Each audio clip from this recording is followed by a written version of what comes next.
Welcome everyone to the Nerd Nook. I'm your host, Evan Teague, with me like always is Noah Bailey. So a couple of weeks ago, it was announced that Microsoft is planning on buying Activision Blizzard for nearly $70 billion, which is a lot and very unexpected. So, seemingly in retaliation, Sony announced that they are buying Bungie for $3.6 billion.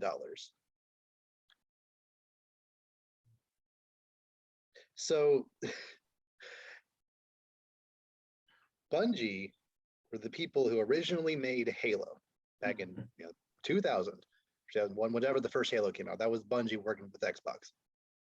And Bungie became independent from Xbox in around 2007, 2008, something like that. And they did some like stuff here and there for Xbox, but they were largely independent. And then they made Destiny in 2014 with Activision. But in 2019, Bungie and Activision stopped their collaboration. So Bungie went on to solely develop Destiny just like by themselves. So Activision no longer is any part of Destiny. Meaning they were only like 2 years removed from going back to Microsoft. If they just kept stay with Activision, they would have come back to Microsoft. But now Sony bought them for $3.6 billion. I mean, when you think about it, compared to 70 billion, I mean, it's a little bit of a bargain, but it is probably not nearly as much stuff, but still. Like, seemingly this was basically only like a bid to get Destiny, except they made it very clear in the press release that Bungie would remain independent and they would remain multi-platform. So maybe like future games they make could be PlayStation exclusive. Right now, Destiny itself is going to be on everything for now. Like I kind of don't believe that, because again, you don't make that, you don't buy them if you're like, oh, but they're for everyone. It's like, well, then why did you buy them? They were already for everyone. So I feel like that's definitely probably a more down the road move to make it more exclusive. But I think also just cutting that off. But I think they're gonna definitely make that exclusive, because it feels like exclusives are becoming kind of, especially for Sony. Like Sony likes having things that other people don't have. Yeah. Like I was kind of being facetious about this being retaliation for Microsoft buying with Activision, because there's no way that deal was inked in 5 days. It's just not possible. However, I do firmly believe this was a retaliation for them buying Bethesda. And originally, Microsoft was kind of cheeky about whether or not Bethesda games would be exclusive only or they would be multi-plat. But then they announced that Starfield and the next Elder Scrolls are going to be Xbox console exclusive. So I don't trust Sony is going to keep this up. Like once Destiny 2 might be, Sony, or might be in everything, but if they make a Destiny 3 or a new IP, that's going to be PlayStation exclusive. Yeah, for sure. Yeah. Again, why buy it if you're not going to make it exclusive? It kind of defeats the purpose, if you ask me. Yeah, like it's one thing for Activision games to be still on everything because Call of Duty specifically makes so much money. Like they would be, I don't think the amount of Xboxes that would be sold would be greater than the money they would make on being on PlayStation. That's just not feasible. Like someone did some kind of some kind of analysis, like here's the amount of Xboxes we predict we would increase if you only had Call of Duty on here. Here's the amount of money that it just makes on other systems. Yeah, it's not worth it. However, if in the future Microsoft does decide to make Activision Blizzard games exclusive, Sony has at least one bargaining chip of oh, you're gonna have your shooter franchise, we have ours. Yeah. So it is a little bittersweet because Sony has been shelving some studios that made some very good games. Like their entire Japanese division has been gutted, which is very unfortunate because they made some very, very solid games. They're essentially only making the Astrobot stuff now, which are, you know, solid little games, but they're not really like as creative as stuff like Gravity Rush and other stuff like that. So it's just sad that they're pumping $3.6 billion to buy basically just Destiny, but to still keep it on everything, but they're not going to invest in their own studios. I don't know. Yeah, seems a little much, but yeah. Well, I don't expect these acquisitions to go away. I don't expect anything as big as Activision Blizzard to happen anytime soon, because you know there's not many companies left that are that big outside of like EA and Ubisoft maybe. But I wouldn't be surprised if in 6 months at least one more major studio like of a Bungie size is gonna be gobbled up by somebody. yeah, like some giant company is just gonna like assimilate it into there. Yeah. So if the only one I can think of where I believe it'll be a net positive is Konami. If Nintendo or Square or well, anybody, literally anybody, just buy Konami and just make a good Castlevania, make a good Silent Hill, make a good Metal Gear game. Just do it. Because Yeah. Konami's not doing it. He's like, well, now I'm not gonna. like considering how the way the Resident Evil games have been of late, like I think Capcom could make a fantastic Silent Hill game. I know they made one Mega Man game a few years ago, so you know there's at least interest in 2D action platformer. So you know, I'm sure they'd also do a great job at a Castlevania. So just you know, literally anybody buy them. It's the only one where I believe would be a net positive. Like I don't want Microsoft buying Square Enix or Namco Bandai or anyone like that. No, that just sounds bad. Way too much. Konami, I could live with. Won't destroy the whole existence of everything. Yeah, because when I said before, you know, when we talked about Activision Blizzard, that overall in my mind was a net positive because Activision Blizzard was in the gutter in many ways already. So like we're assuming that Microsoft can fix them fundamentally. That's overall going to be for the greater good. Whereas Bungie wasn't really in any trouble. They weren't, you know, hurting for clout or financially or anything. They were just doing their thing, and Sony just kind of bought them out of nowhere. So yeah, I personally believe that these big acquisitions are not great for the industry,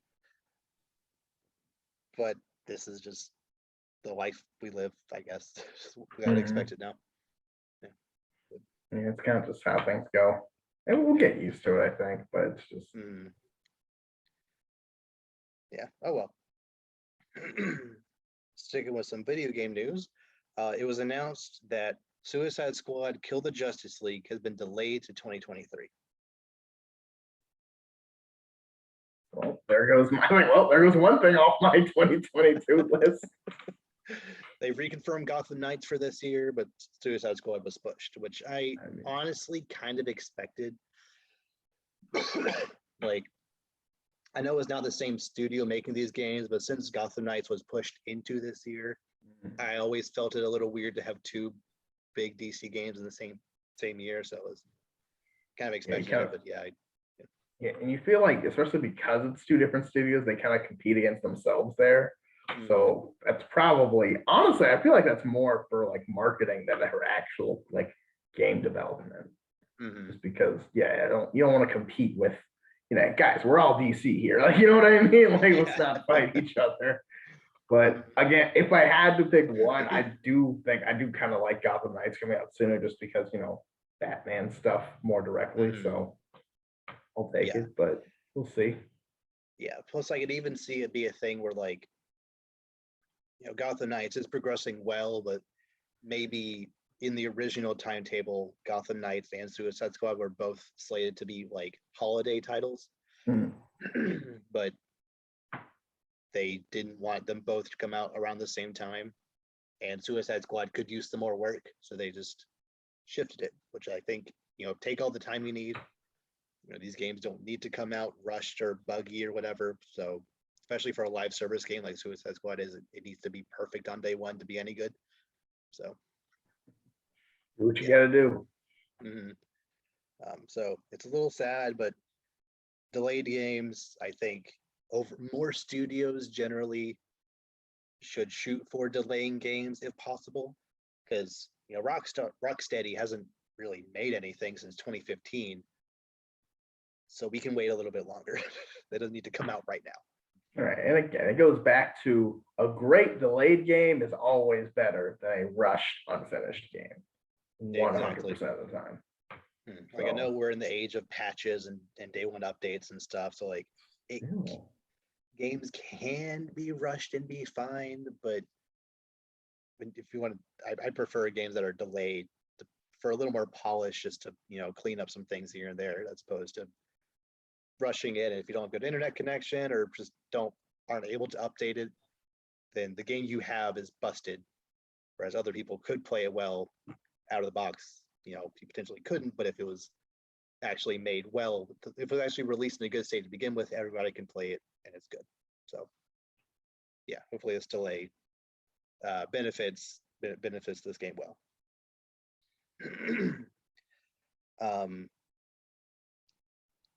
Plus, that gives you a little more time to, hopefully get a PS5 by then. Yeah, I mean, maybe. I mean, probably not, but we'll see. I don't know. Especially now that we just got a Switch, I feel like the need for the PS5 just feels so like unnecessary, because like it's still really hard to get. People still scalping them, and like there's not really enough games yet at all. Like there's like what 10 games maybe, and I probably only want to play like 3 of them. So like Ratchet and Clank, which every other game Demon Souls, which isn't really your thing. Every other game I can think of which is either out or coming out is also on PS4 anyway. Right. God of War, Miles Morales, Gotham Knights. Right. Yeah. And I'm like, I'm kind of good for now. Like, especially, I got a Switch. I can play Switch games. I got PS4 games. Like, until we reach that point where, like, I think next year when everything starts dropping with Spider-Man 2, Wolverine, like more things start coming. I'm like, okay, maybe I should think about it. But also, hopefully by then I can actually get one without having to like scour the reaches of the universe. Just sell your kidney just to get one. Right? Like, I mean, it's cool. Like I played it a little bit. It's cool, but it ain't that cool. Like, yeah. All these crypto bros buying up all the microchips and graphics cards, believing other people not be able to make stuff. Like, seriously, NFTs are not cool enough to ruin my video games. What are you doing?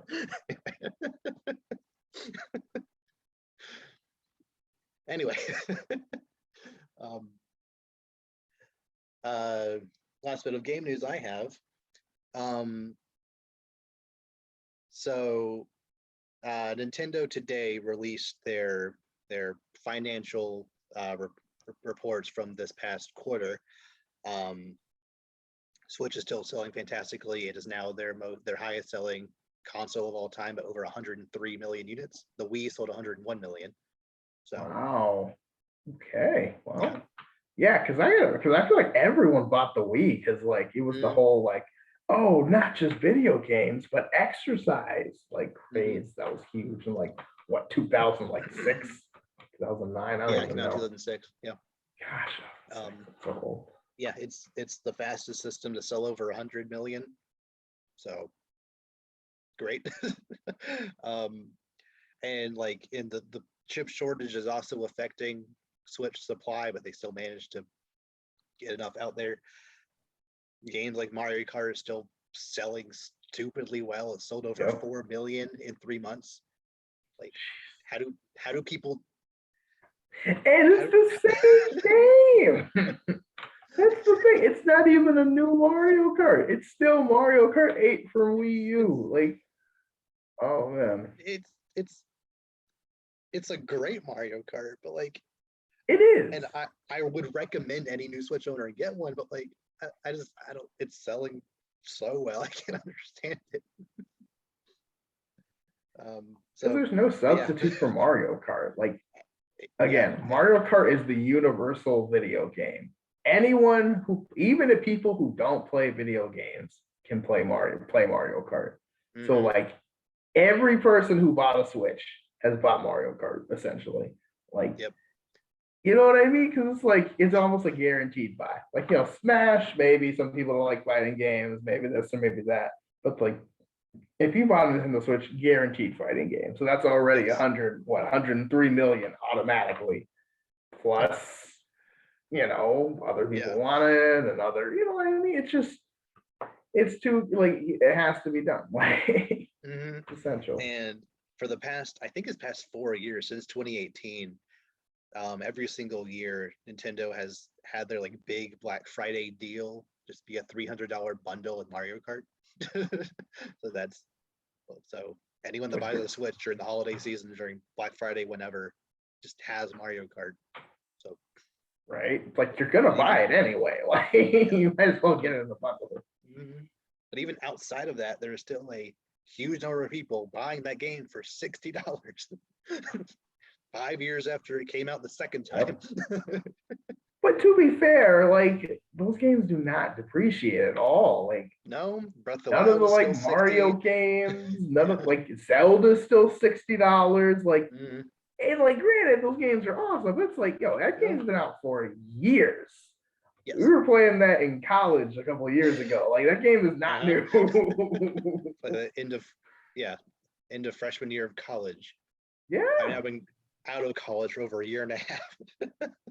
Like, it has been a long time. That game is still full price, and proudly so. It's well deserved. It's one of the greatest games ever made, so I don't blame them. True.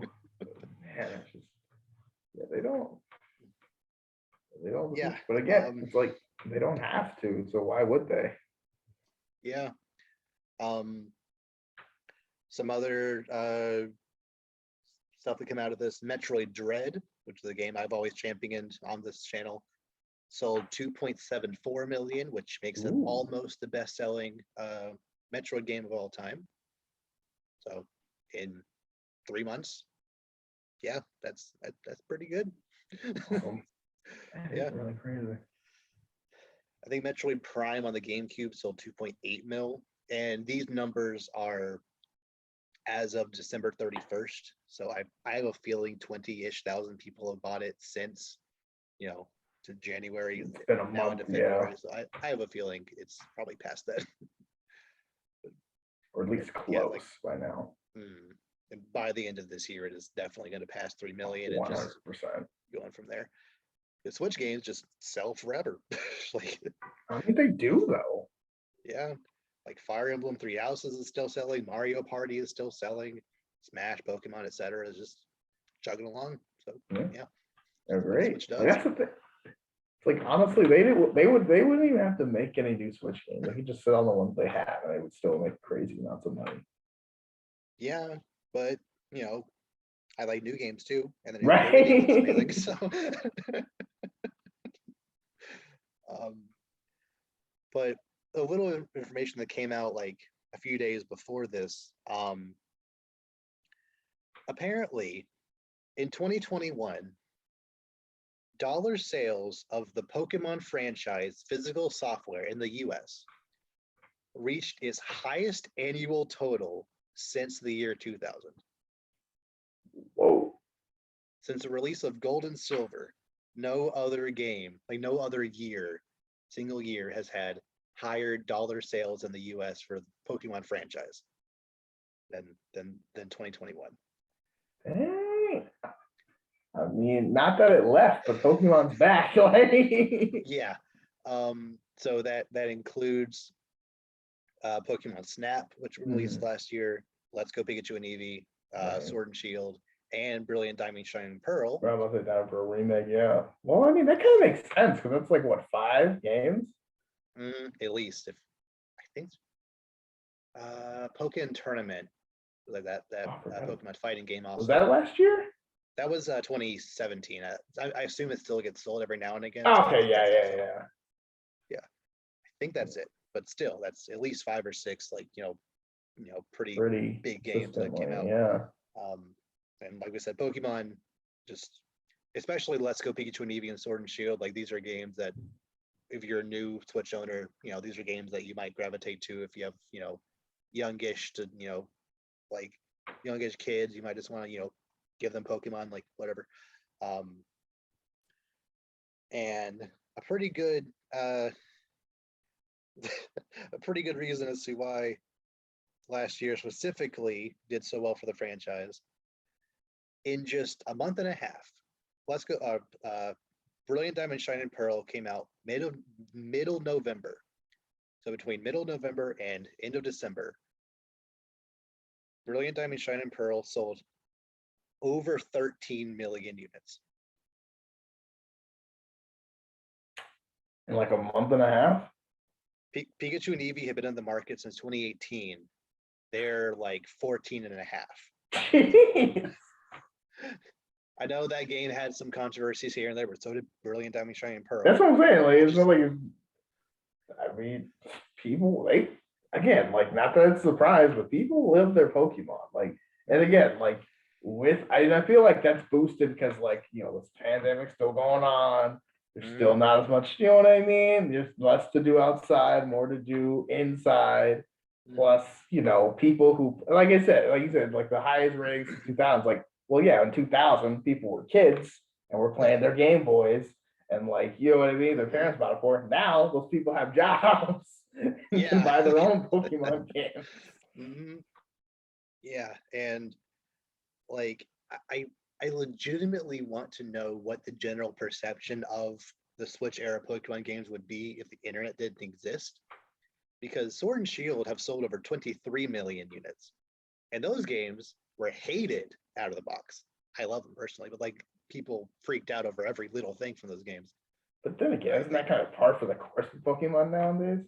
Yes, but this one specifically, there was just extra things that people got mad about that they said they would boycott the game. But as we already established, if the internet says they're going to boycott a game, you can add like 5 million units easily on top of that and just assume it's going to sell fantastically. Same thing with Last of Us Part 2. They got to boycott it. It sold 10 million units day one. Like, okay. So yeah, Pokemon is doing very well to the point where Pokemon Legends Arceus, which I will have a more in-depth thoughts on next week because I'm like still pretty early on. I'm loving it, but I don't want to share my full deep thoughts on it right yet. I want to like get way more into the story, but it's very good game. Like, and actually it's one of the very few times I went into a Pokemon game with like reservations and I came out with like legitimately like it surprised me with how much I'm actually liking it, how much I'm actually liking the changes they made to the formula, but I'll get all into that more probably next week. It is selling faster than Brilliant Diamond, Shine and Pearl was in January. Not a holiday month, in January. Literally, when I went to the store to buy it, keep in mind, this game isn't doing the thing where it's 2 different versions. It's just Legends Arceus. Right. The guy at Walmart who helped get me the game literally was like, this game is flying off the shelves even faster than the last ones that came out. It's like, okay, like I knew people would like it, but I didn't actually expect it to, be this good. Plus, and maybe it being just one instead of a series of 2, everyone has to get the same one. Plus, why not, right? Like, Yeah, because me and my brother both got it. right? We still both got it. Like we would have both gotten, like he got Pearl, I got Diamond, but now we both got the same. Right, So, because Pokemon. might as well, but Yeah. I'm very, very glad that even though these games that people, weren't super excited about, Brilliant Diamond, Shining Pearl, even though they still sold fantastically, the games that people actually were excited for and actually had high hopes for actually delivered on that hype, and like they're actually a very fresh take on the franchise, and I could just essentially what I want them to do going forward. And again, I'll delve more into why, like all the different aspects of it in the next week. Everything that is good about Arceus, they should just essentially merge that with the Sword and Shield formula. Just boom, perfect game. Like there are little things from both that I think could benefit the other, so just boom. So yeah, great. Do you have any Pokemon games on your Switch yet? not yet. I'm probably gonna get Diamond and Pearl, I think, like just or probably just one of them because we only have one Switch, so me and brother are gonna do the whole you get one, I'll get the other. Not anymore. There isn't one that I don't recommend. I definitely would recommend some over the others, but I wouldn't say any of them are bad games. So, oh, okay. So, on to Disney stuff. So we knew that Respawn over at EA was making at least one Star Wars game in Jedi Fallen Order 2 or some, Jedi game. Mm-hmm. It was announced this past week that Respawn is actually making 3 Star Wars games. The Untitled Jedi game, an FPS in the Star Wars universe, which the guys that made Titanfall and Apex Legends are making a Star Wars first-person shooter. Like, yes, that's the dream. Yeah, like Titanfall and Apex are like some of the best in their genre. Just let them make Star Wars stuff. Like, yeah, cool. And they're also teaming up with veterans of this genre to make a strategy game as well. Okay, I'm listening. So I don't know if this is exactly what they have in mind, but I feel like I've talked about this on the podcast before, but that's fine if I, it's my dream Star Wars game is a game where it's a tactical RPG where you essentially choose a side between the Republic or the Separatists, and you start off with just like the basic units, it's the basic white clones with the weird fin thing, or just the basic idiot battle droids. And as you start the round, you put your troops and just kind of tell them where to go and capture points or whatever. And then as you play, you can rank up your droids, you can build new tanks, new weapons, etc., and just rank up from there. You could why not have like Sith involved or other like important players in the Star Wars universe like on the teams, and just make the coolest army that you can. Like by the end of it, you're full of like commando droids and like just the most decked out tanks and armor and everything. Just because there are games like XCOM and other like tactical games like that do something similar, but I feel could translate very well into Star Wars.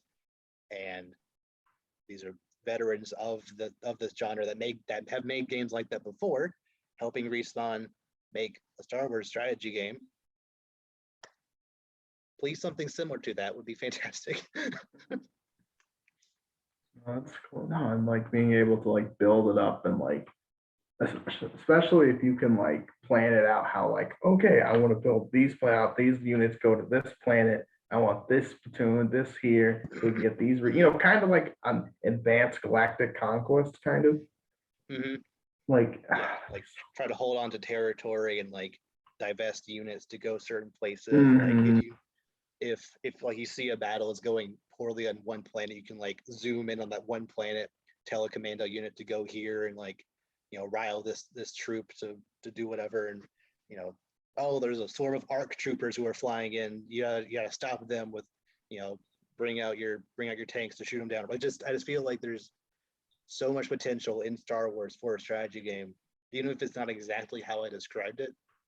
I feel like a strategy game in the Star Wars universe is something that I'm surprised hasn't happened yet, and I am super glad it is. It's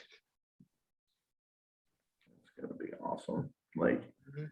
yeah and again I hope they put a lot of care into this again this has potential to be huge will it be we'll see but potentially it could be Mhm. And I appreciate EA seeing the reception to Jedi Fallen Order and being like, hey, let's get these guys to just make more Star Wars stuff. We know they're good at it. We know there's passionate people at that studio who want to make good Star Wars stuff. Let's just give them the keys and let them run with it. And they are, and it's good. So yeah it's like it's been great like no yeah, complaints yeah. As long as these games aren't rushed out, because EA is known for rushing out games like Battlefield 2042 sucks because it was released way too early. As long as this FPS isn't rushed out of the gate, as long as they can take their time to make the strategy game or the next Fallen Order as good as it can possibly be. All three of these could easily be game of the game of the year contenders. Like exactly and again like you understanding that too because like again take your time again rather have a delayed excellent game than rushed choppy the pack day one 1.1 update 10 minutes after it comes out you know what I mean mm-hmm. like Yeah. please take your time especially with something that can be epic Mm-hmm. So yeah, that's I always like hearing positive Star Wars stuff. It's good. Sticking with Star Wars, I'm going to make two statements. They might sound contradictory, but they both can coexist at the same time. okay The past two episodes of Book of Boba Fett were some of the best Star Wars content of all time. I wish this show focused more on Boba Fett.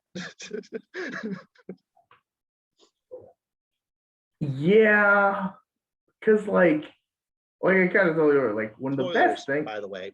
Sorry, go on. Just making sure that was other. Go. like the thing is, like when the best thing about the show are the episodes without the main character in it, that's kind of a problem because it's kind of just turning into Mando season 3. Again, there's nothing wrong with that because No. again, great content, but also I feel like this is kind of deframing Boba Fett in a way.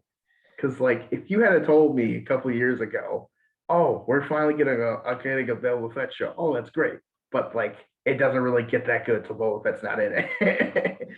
You kind of be Well, like, huh. here's the thing.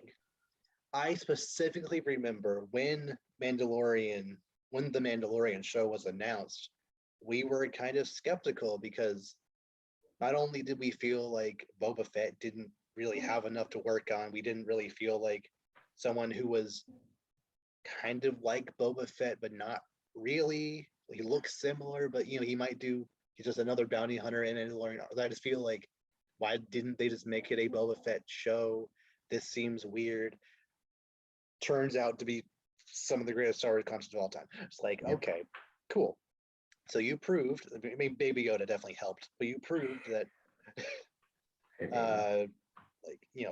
they proved that stuff in Mandalorian or Mandalorian adjacent stuff can be really cool and really interesting. So then when they actually announced a book of Boba Fett, I was fully on board. Like, okay, like, you know, even for some established reason, him in the universe. He had a cool backstory. He had other characters with him that were cool that had also been seen. Like, so it made perfect sense. yes. And like he, he's taken over Jabba's palace. He's now basically ruler of Tatooine. Like there is so much they could do with this. And the show, the first 4 episodes were very interesting. Like I didn't dislike any of it.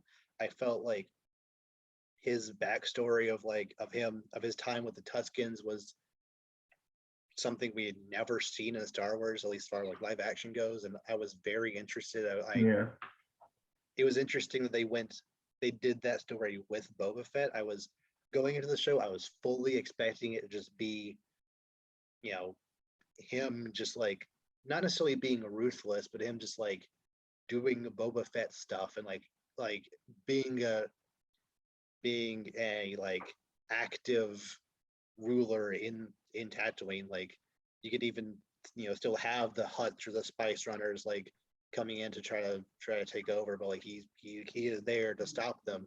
And then other assassins coming in. I was fully expecting Bosk or other people to come in to like try to take him out, and then he doesn't get taken out, obviously, but that didn't happen, which I think I'm fine with, or at least I was very fine with when episode 4 ended, because episode 4 ends, you still have 3 episodes left to tell the rest of the story.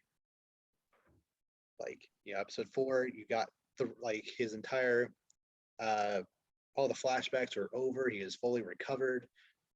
They're on a war path. Like they have a plan. We're going. And episode 5 is another episode of Mandalorian, which I'm not complaining about. Nope. But like the opening of that show is like the opening of episode 5 is essentially what I imagined the Boba Fett show being like. Mando just walking into a place, not taking no for an answer and just killing people. Just his usual spiel. Yeah. Like that's what I expected from a show about a famous deadly assassin. And that's what we got in that episode of Book of Boba Fett, with Boba Fett not in it, which was just a little weird.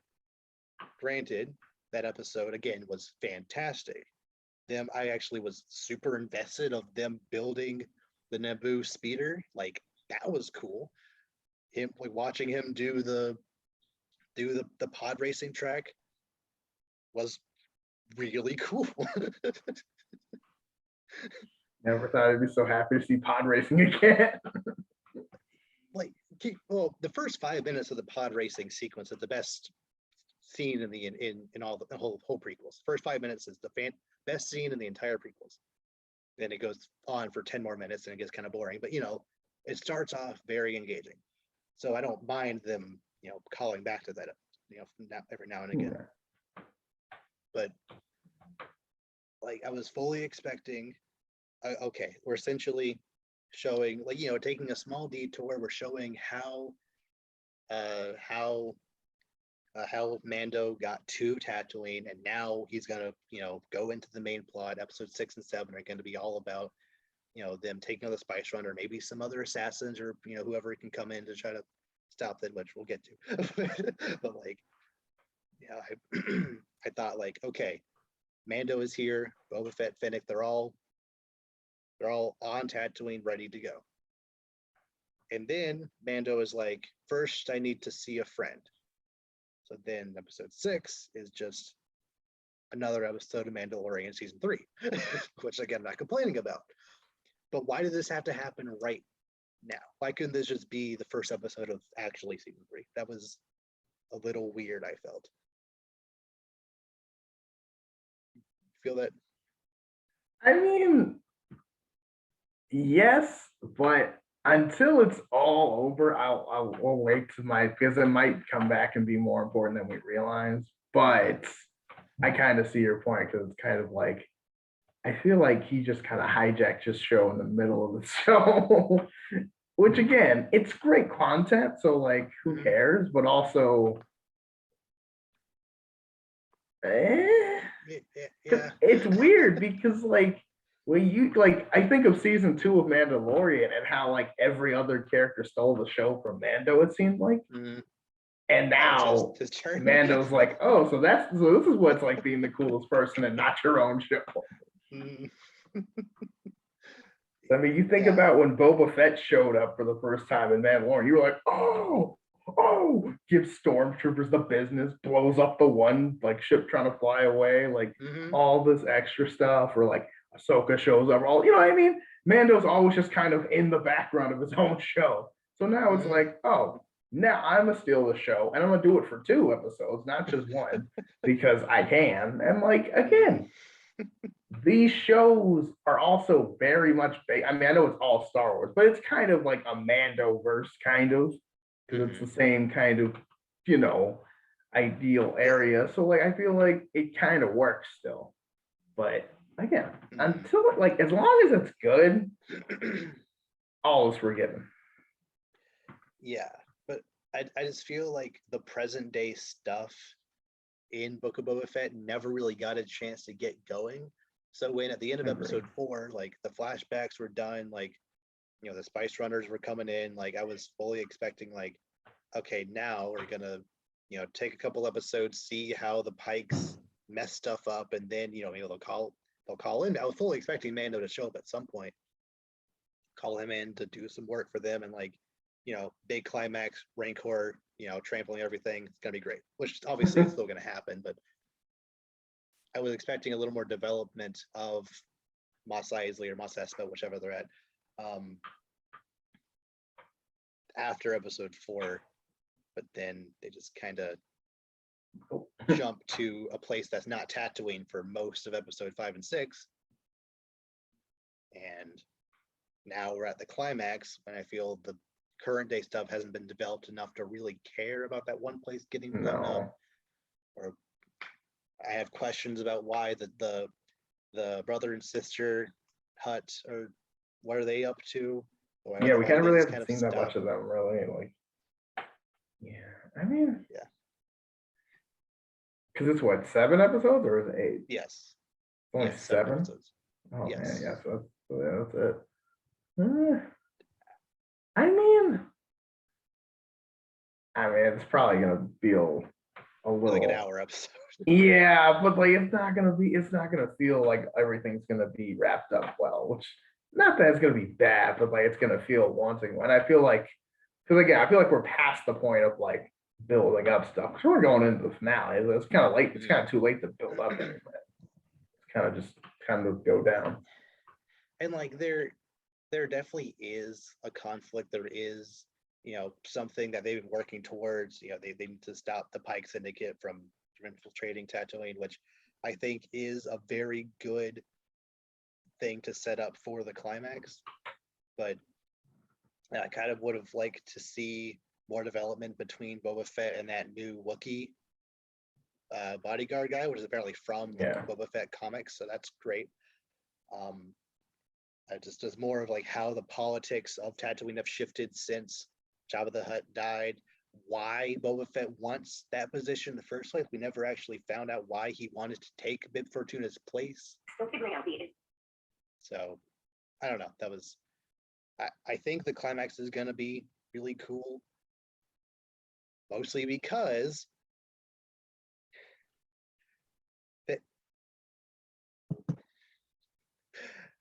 I feel like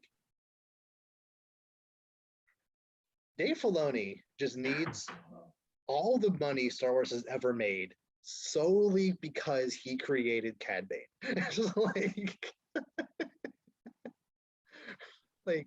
when, because whenever any Dave Filoni project needs to raise the stakes in any capacity, Cad Bane shows up and steals the show. They were like randomly at the end of one episode of Bad Batch, the music gets quiet. Hunter is like running back to get the girl. Cad Bane is just chilling on his ship like that. Perfect. And in this episode, the very very cool, casual, just walk into town with the, might as well have a tumbleweed blowing. It was fantastic. and him and The Boba Fett are hat, gonna have dude. that. Like, is like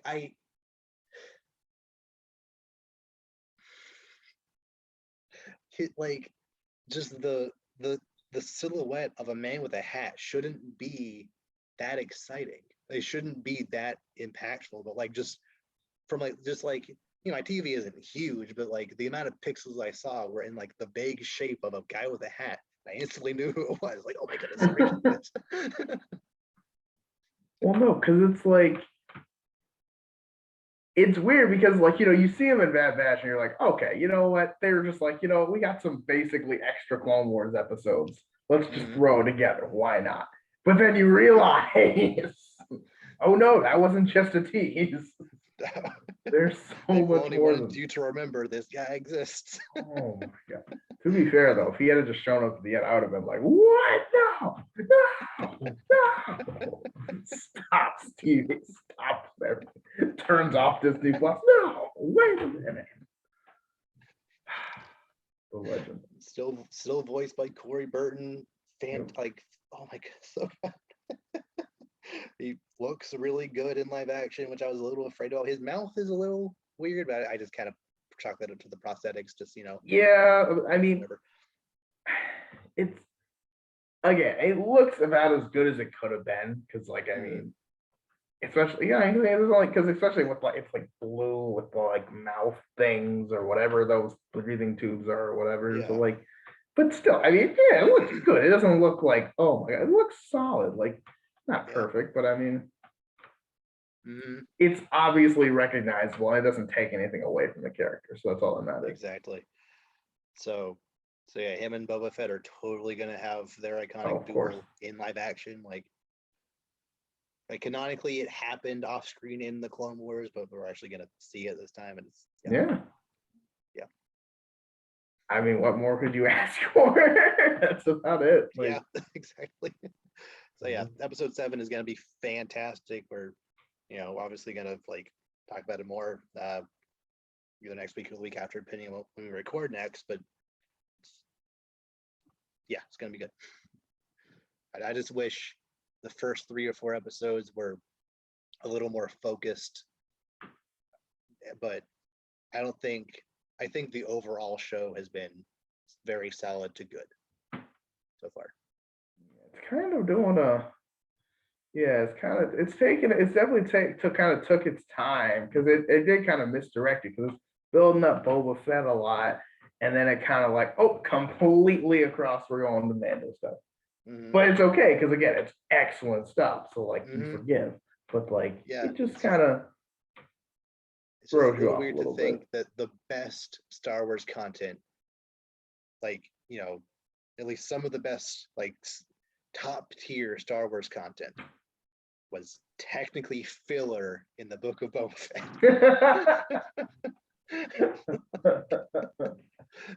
Yes. And yet, no complaint. Well, that's the thing. It's like, I feel like, again, filler is like, depending on what you're watching, filler can still be some of the best stuff.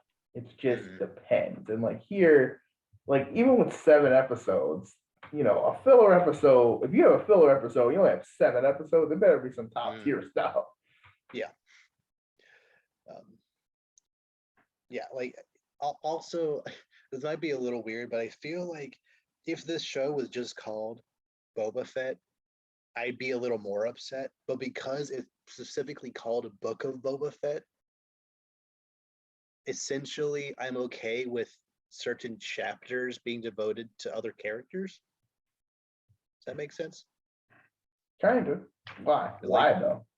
Because like, not when you're reading a book, not every single scene, every single chapter is dedicated to the main character. You have some aside, some things here and there that just help expand the world. And since it's specifically called Book of Boba Fett, I'm okay with a little bit of that time, a few of those chapters being devoted to some stuff that's not necessarily focusing on the main character. But if it was just called Boba Fett, I might be a little more upset about it not directly focusing on Boba Fett. Yeah. Okay, I guess I see. I don't know. I mean, for me, it's like Book of Boba Fett and like just calling Boba Fett are kind of the same thing, but maybe I just don't read enough. I don't read anymore. I'm just, what I remember. I haven't read a book since I've been required to read a book in like a couple of years, so I have not read a full book. Yeah, exactly. Anyway, like I said, I'm excited for episode 7. I'm excited just to, watch that climax happen and just have the fun time watching Star Wars. So cool. A little bit of Marvel stuff to wrap up here. Anne Hathaway is in talks for a role in the MCU. Woo! So I don't usually give much credence to headlines that are just this actor is talking to Marvel about a thing. It's like most of them are at some point about stuff.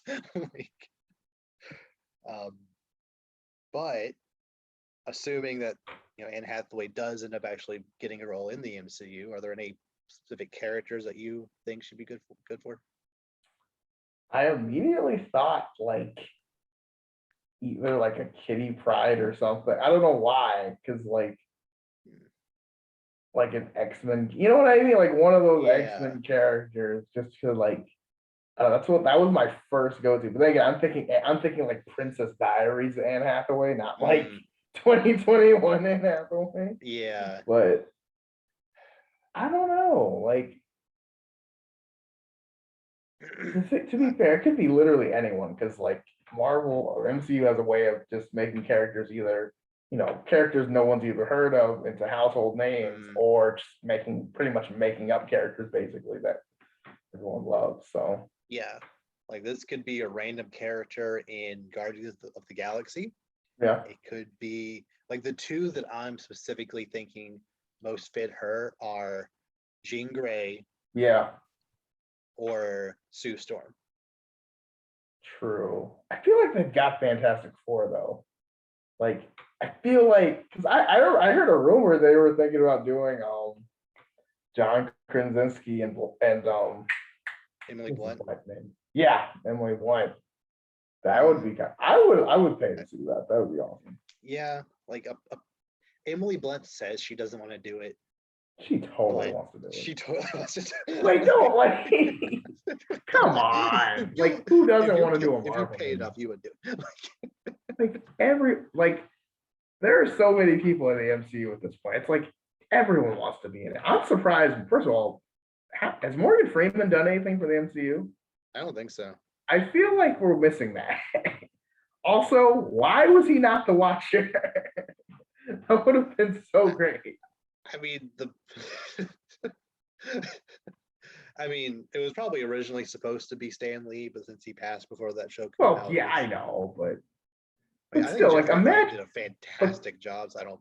Yeah. No, I'm not saying it would be. It was. I'm just saying, if there was ever a character, someone to like be a like observant kid, because when you think of Morgan Freeman, you don't think of like Morgan Freeman always doing it. You think I think of the voice more than the person. So like I feel like that would have been a really good role or something. But yeah, I don't know. Anyway, all that to say, everyone wants to be in a Marvel movie, so she totally does. But no, Anne Hathaway definitely could be something like a Jean Grey. Could be what other stuff is out there we haven't explored yet.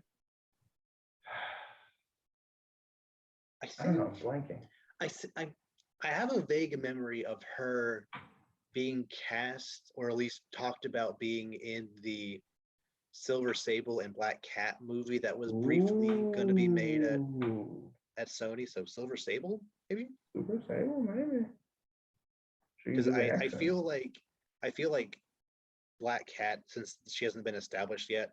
First of all, Anya Taylor-Joy has to be Black Cat, or like has to be what's her name?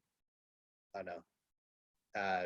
Felicia. Like that just feels right. Who is this? Anya Taylor-Joy, Queen's Gambit. I just feel like her, Tom Holland, and Timothy Chalamet as Felicia, Spidey, and Harry, just that little trio going to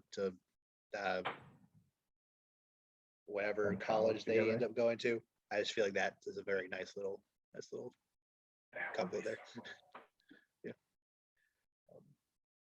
But anyway, like her, but I think Silver Sable could fit in Hathaway fairly well.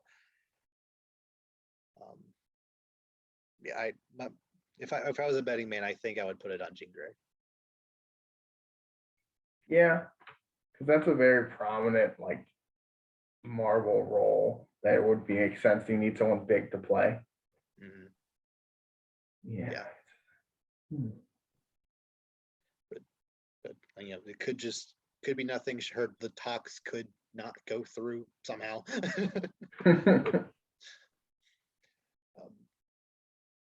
But yeah, like we like you said, we are going to get to a point where pretty much every actor is going to play somebody in the MCU. Oh yeah. Because again, it's like it's constantly expanding. There's so many characters to play, and like even obscure characters can be like voice acted or something. You know what I mean? So. Mm-hmm. Yeah. It is also interesting that this, the Anne Hathaway announcement happened very shortly after Loki season 2 was announced to begin filming this summer. Mm-hmm. So could be someone in that, maybe. Ooh. I don't know who, but someone. Maybe another variant. How is she also Loki? But yeah, like Loki season 1, fantastic. Loki season 2 is also going to be really good. So probably coming out sometime next year, probably around the time Ant-Man 3 comes out. In that area. It's just so weird because like Loki season 1 ends and like I have no idea what's going on.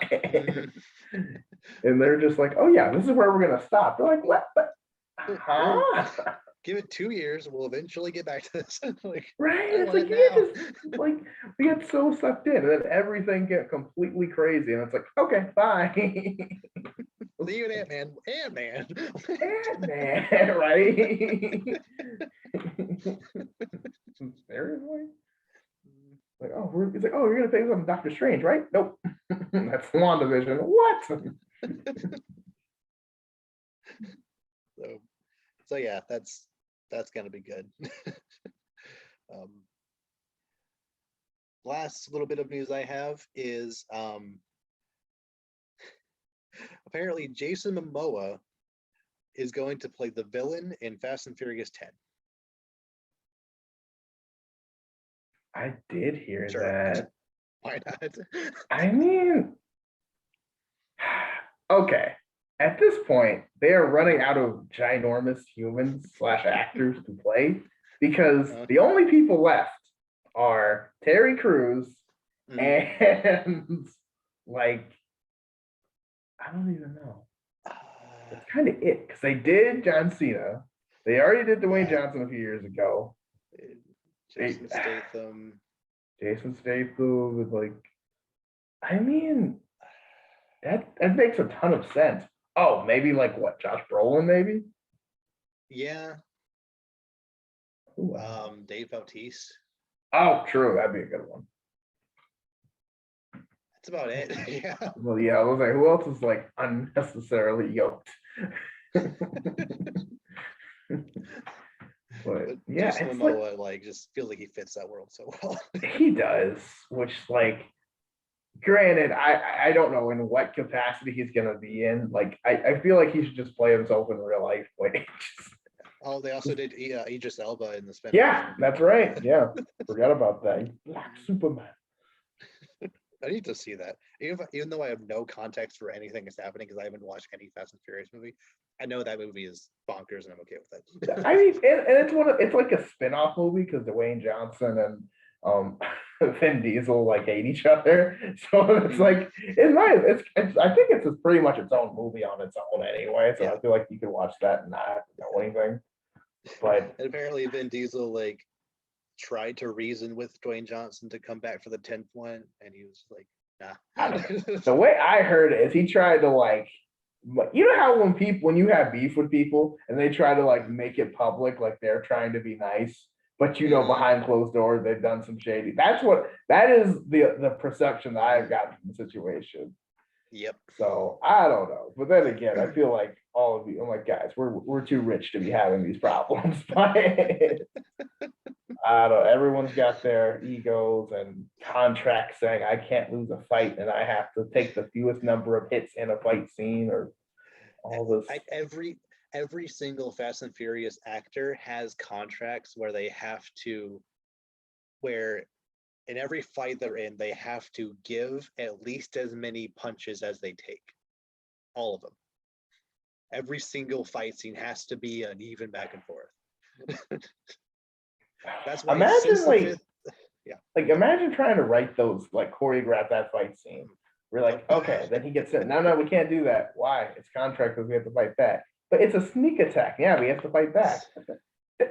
This would be 18 punches. He's already taken 17 in the last scene, so we just right. We'll just add it together. It'll be fine. It's like this one. He gets it's like he gets run over by the car. Now he has to punch it back. He has to punch the car back.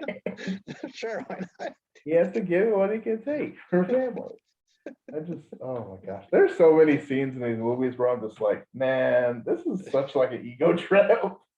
Yep. Like I don't always like the one where like the girl's like falling off the bridge and he drives the car, jumps out of the car, catches her, and then gets into another car that's going like 100 miles an hour. I'm just like, no, you are dead, sir.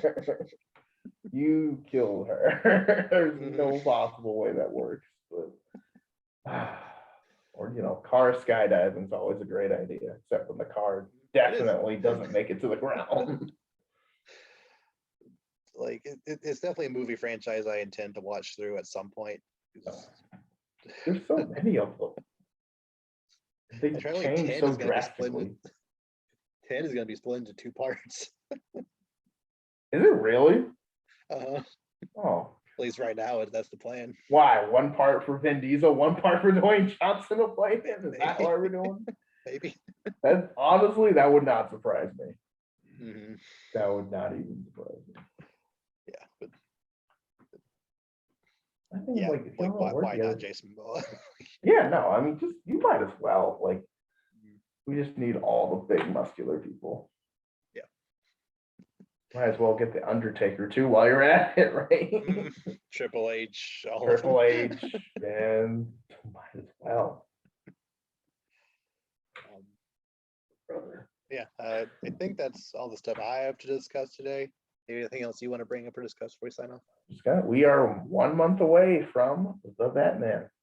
We are.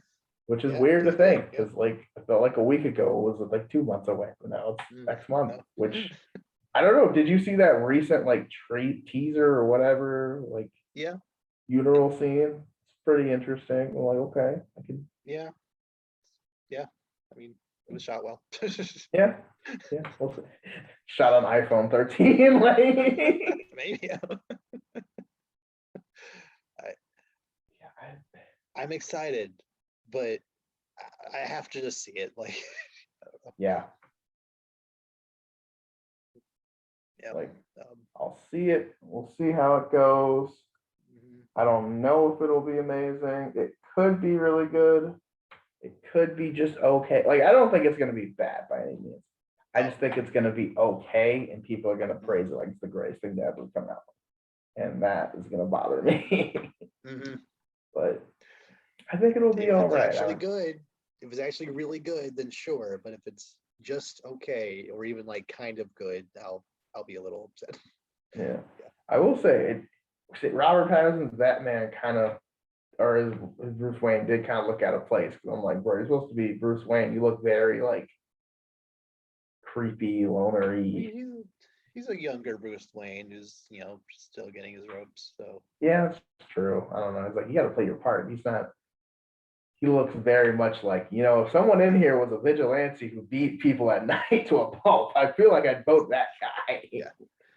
But there was another recent like teaser TV spot, something that had his Batman voice going over it, and like it actually sounded pretty good. It didn't sound like it was like modulated like the like Ben Affleck's. It sounded essentially like it sounded like he was having his own take on how Christian Bale did it in Batman Begins, but not like in the same kind of raspy way, but it's still like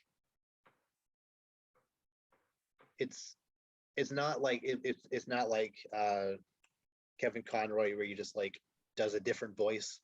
It's very much so like a little like higher pitched and like kind of raspy, but like it doesn't really sound like him, but it sounds like Batman enough, and I'm okay with it. But like, I'll have to actually see it in motion to like. Right. Yeah. But it's like, it sounds enough. It's a different enough to disguise his voice without sounding like he smokes 2 packs a day. Like, Yeah. it's enough to mix that in. Yeah. Excited, though. I think it's gonna be good. Yeah. It comes out a month from now. So cool. Anything else? That's all I got. Okay. So with that, we'll see you all next time. Take care.